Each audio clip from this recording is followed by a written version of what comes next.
Hey guys, आज हम colour transformation करने जा रहे हैं। स्टेप बाय स्टेप ट्यूटोरियल है। अगर आपको कोई भी क्वेश्चन पूछना है, कुछ भी पूछना है तो कमेंट में पूछ सकते हैं। तो चलो वीडियो स्टार्ट करते हैं। तो सबसे पहले हम फ्रामेजी कलर ब्रांड के ये सारे कलर्स इक्वल अमाउंट में लेके इसको 30 वॉल्यूम के साथ मिक्स करेंगे और रूट से 2-3 इंच के फासले से जहाँ ब्लैक हेयर आपको नज़र आ रहे हैं अबाउट 2 इंचेस छोड़कर हम इसको तो सारे ऑल ओवर बालों में इसकी एप्लीकेशन कर देंगे। एप्लीकेशन बहुत ही फास्ट करेंगे बिकॉज़ 30 वॉल्यूम है तो वो जल्दी रिएक्ट करेगा।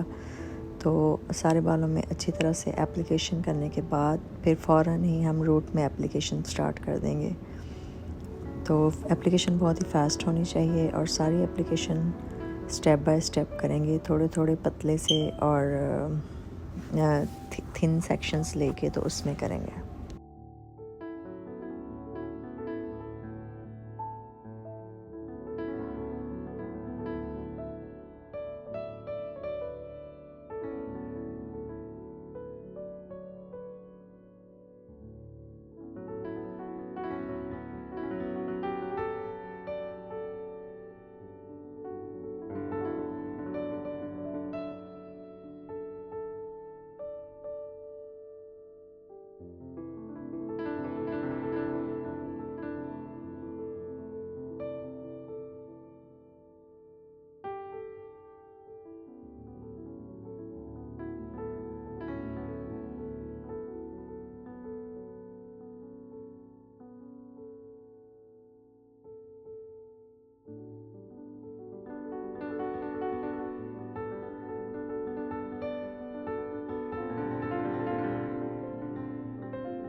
कलर लगाने के बाद 30 से 35 मिनट हम इसको छोड़ देंगे और उसके बाद कलर चेक करेंगे। अगर हर तरफ से वो इवन कलर आ गया है उसका तो आप वॉश कर सकते हैं, अदरवाइज़ 10 to 15 मिनट और भी छोड़ सकते हैं, लेकिन 45 मिनट से ज़्यादा आपने नहीं छोड़ना है। उसके बाद बालों को अच्छी तरह से रेगुलर शैम्पू से वॉश करेंगे और उसके बाद मास्क 10 मिनट्स के लिए लगाएंगे।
उसके बाद आप रिज़ल्ट देख सकते हैं। हमने सेम डे ही कलर करके तो उसको केराटिन ट्रीटमेंट सारा किया है उसका, लेकिन आप सिंपल कलर एप्लीकेशन करने के बाद भी इसको वॉश करके तो स्ट्रेट कर सकते हैं और जस्ट ब्लो ड्राई भी कर सकते हैं। Thank you.